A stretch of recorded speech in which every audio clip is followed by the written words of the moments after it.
I'm not going to lie, guys.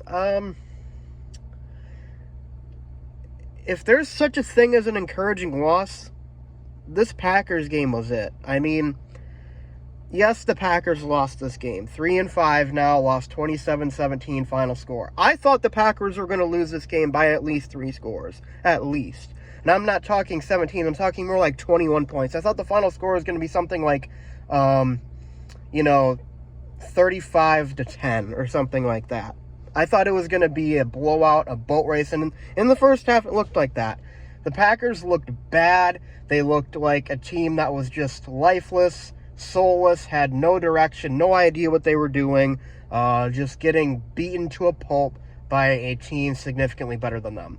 But then something happened in the second half that I haven't seen happen all year long for this team.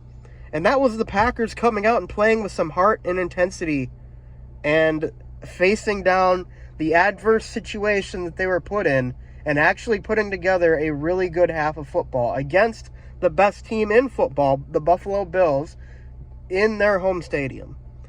The Packers won the second half 10-3, and I'm going to say right now, I don't really believe in moral victories, but I do think that there's a lot of good to take away from this loss. There's, Samori Toure had a really, really good touchdown. It was a dime from Rodgers and a really, really nicely run route by him to bring the score within 10 in the fourth quarter.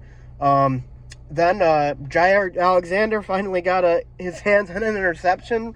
All the times he's had balls hit him right in the gut, and he finally got his hands on one that forced a turnover deep in when the Buffalo Bills were looking like they were going to score another touchdown. Rasul Douglas also had an interception. Romeo Doubs made 2 ridiculous catches. Aaron Jones had a 100-yard rushing game, and the Packers as a whole had over 200 yards rushing.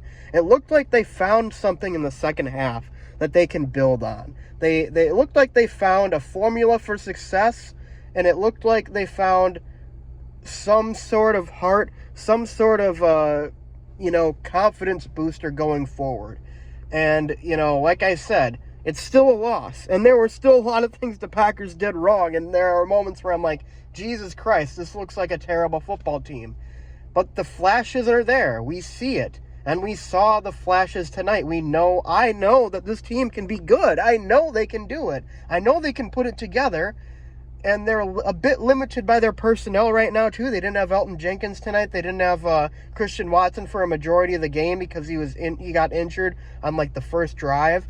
And that really put a damper on their offense for sure because his speed, he's like the MVS role on this team right now, and his speed is game-changing. When you have that over-the-top deep threat, it opens up a lot for your offense. And him going down early in the game with a concussion really probably messed with their game plan quite a bit, and I think that makes the fact that they only lost by 10 points and actually had the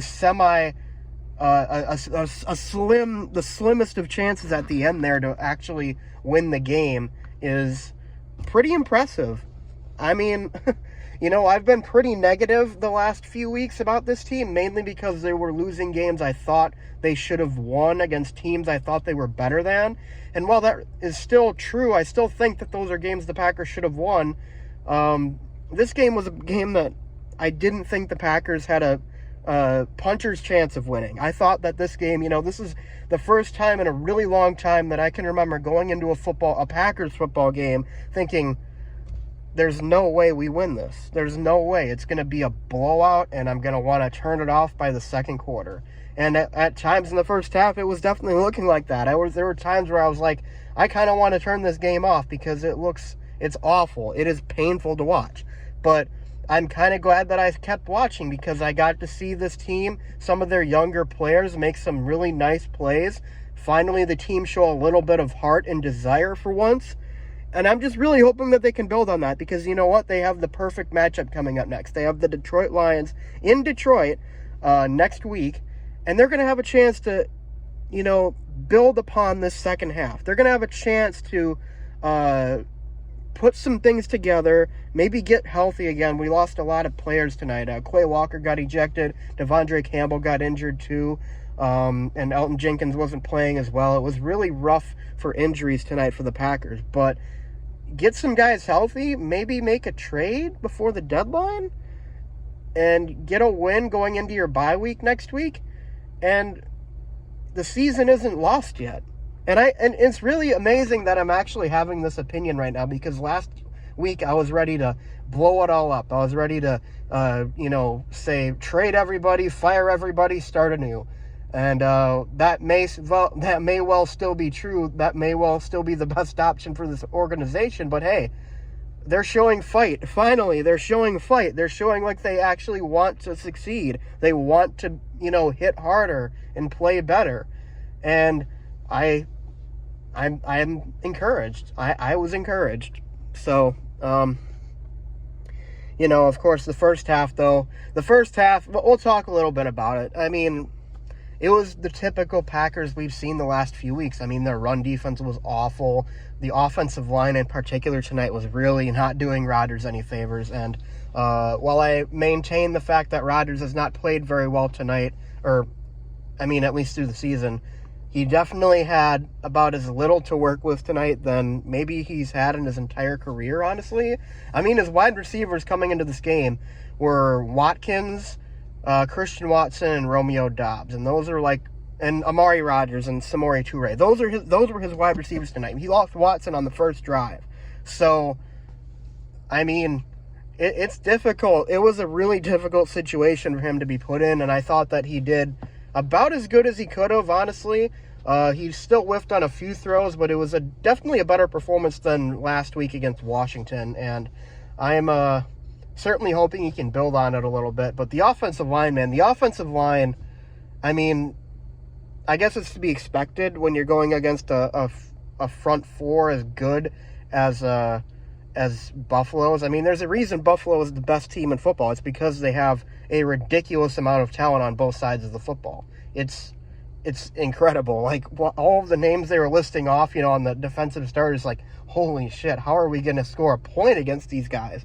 But hey, like I said, they were in the game until the final possession. I mean, if Crosby makes that kick, they get an onside kick try, they recover, and boom, there is a chance there to tie the game. And like I said, if that final drive by the Packers where they decided to kick the field goal to try and get themselves within a possession so they could kick the onside kick, that drive would have been to win the game if they could have scored a touchdown on that drive, because the refs pulled back. It was an awful call, by the way. The refs pulled back that Tunyon touchdown at the beginning of the half. The beginning of the half on the first drive. So, I mean, there was a lot of different things that could have happened in this game. And, you also go back to after the Rasul Douglas interception, the very first play, Rodgers' pass is tipped at the line and intercepted. The Packers score on that drive. I mean, it's the same situation, So they really actually played this game pretty well, and I really think that they have a chance to build upon it. And I'm not going to lie.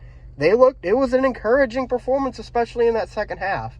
So while the Packers lose and while the Packers fall to 3-5, there is potentially some optimism in Green Bay for the first time in a few weeks here. So 4 straight losses, though.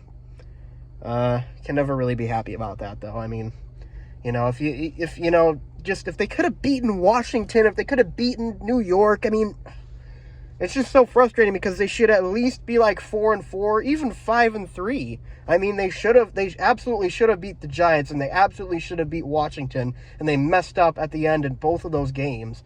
And those were games that the other team simply had no business winning. And, we would be literally 5-3 right now, and we would still be in the race for the NFC North. At this point, with how the Vikings are, building such a sizable lead, I really don't think it's realistic to think the Packers can come back and win the division unless the Vikings have an insane collapse. But given the way the NFC looks this year, there's really not any dominant teams. The Eagles are undefeated, but they still don't look superhuman or godly. So there is an opportunity for the Packers to, if they can get things together, to actually make a bit of a push. I still think the playoffs are very much in play for them if they can figure things out.